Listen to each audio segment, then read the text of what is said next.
did you do during the offseason to make teams aware of you and what you did at the alternate site?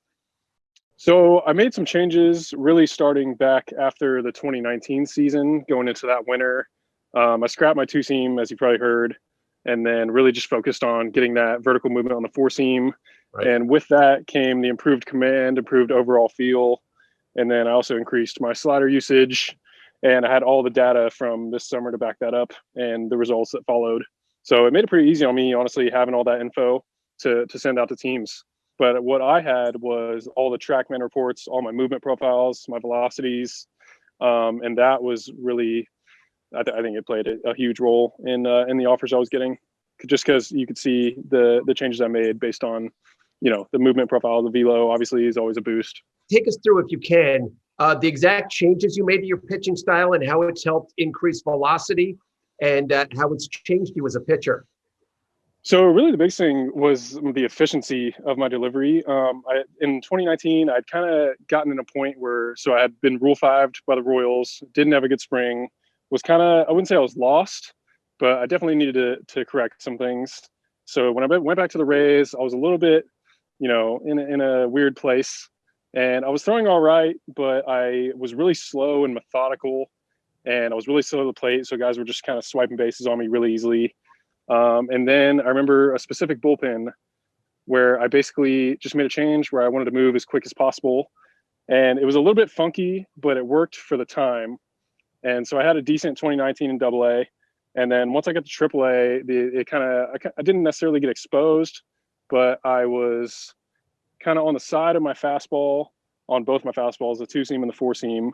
So I didn't have command of either of them, and the movement wasn't really what we were looking for.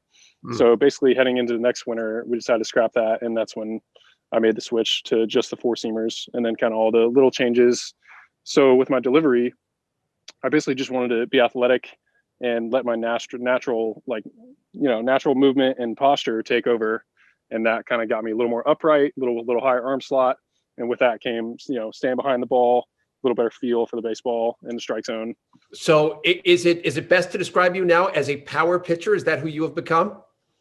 Yeah, ideally. Yeah, that definitely. When it's right, when it's all clicking, mid upper 90s, I was averaging for the most part around 96 this past summer. Yeah, I wouldn't necessarily describe myself as a power pitcher, but if that's what people want to say, that's awesome. If you think about that now and go back a number of years ago to what you have evolved into, could you have believed that you would become the pitcher that you have become? Absolutely. Yeah. I always knew, I knew that I had the tools and I had the talent. It was more finding the right routine, finding, I always had a decent work ethic, but it was more working smarter, not harder. Like I said, I didn't outwork or overwork myself. I just wasn't really doing exactly what I needed to, tailored to, my deficiencies, my movement patterns, little stuff like that.